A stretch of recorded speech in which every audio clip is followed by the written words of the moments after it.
HubSpot best practice and how it can help people who are looking to target specific accounts. Can you guys hear me? Because actually I was having issues with my mic earlier. Wonderful.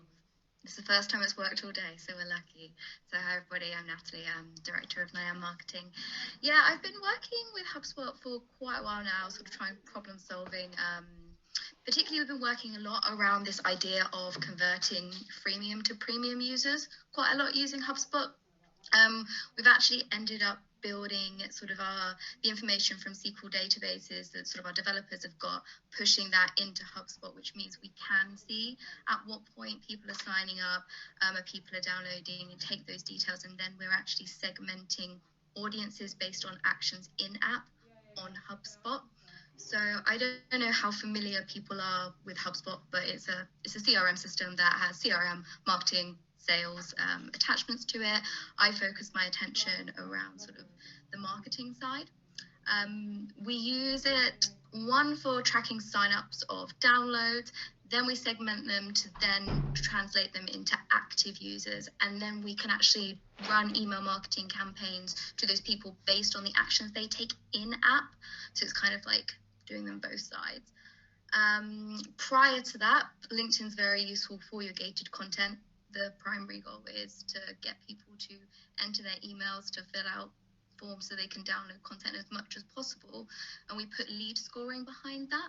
So depending on how many different pieces and how many articles people have looked at, how many of your HubSpot landing pages people have looked at, you can then obviously offer them more and more information depending on if they're in like the discovery or the consideration or, ready to buy journey. Prior to that, we're actually doing quite a lot of work at the minute with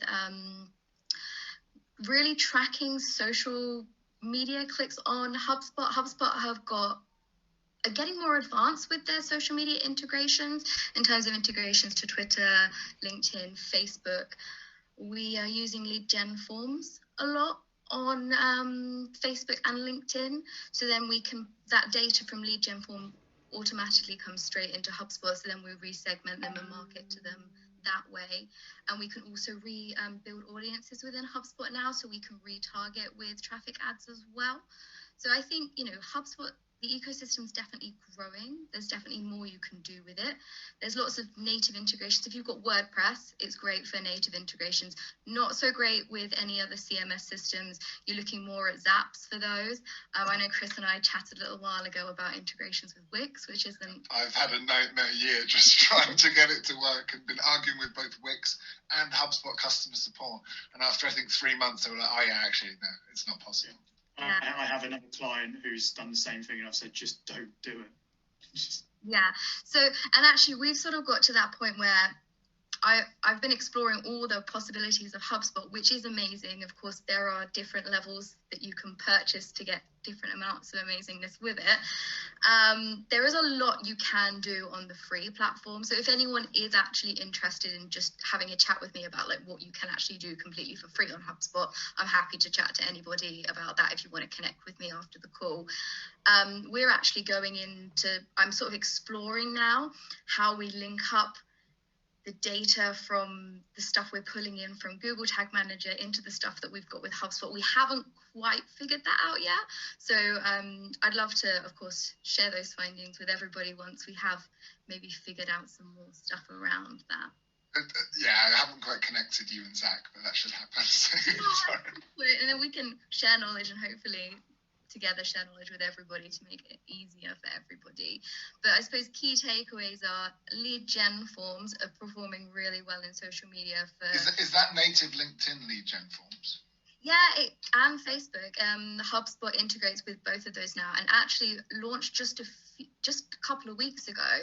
They're now building user ad journeys. So they've actually built in, so you can create a Facebook awareness campaign, a Facebook consideration campaign, and a Facebook conversion campaign, and run them simultaneously, building the audiences within HubSpot itself and remarketing to those people based on managing it all from one platform on LinkedIn.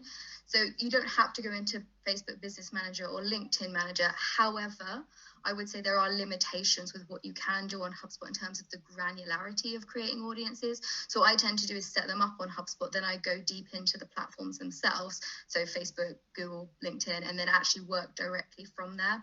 Nice thing about HubSpot though is because you can integrate your Google, your LinkedIn, your Facebook, your Twitter, whatever. Bing, I don't think they have yet.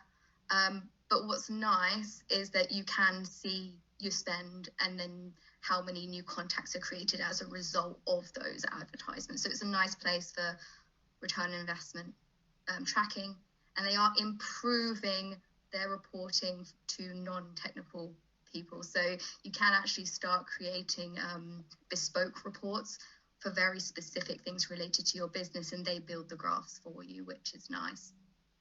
I think that's a whirlwind. Wow, that was a whirlwind data dump. I wasn't prepared. Apologies. Well, it didn't show, so well done. So, some of you have been a bit quiet. I'd really like to open up if anyone has any questions, or we don't need to answer it now.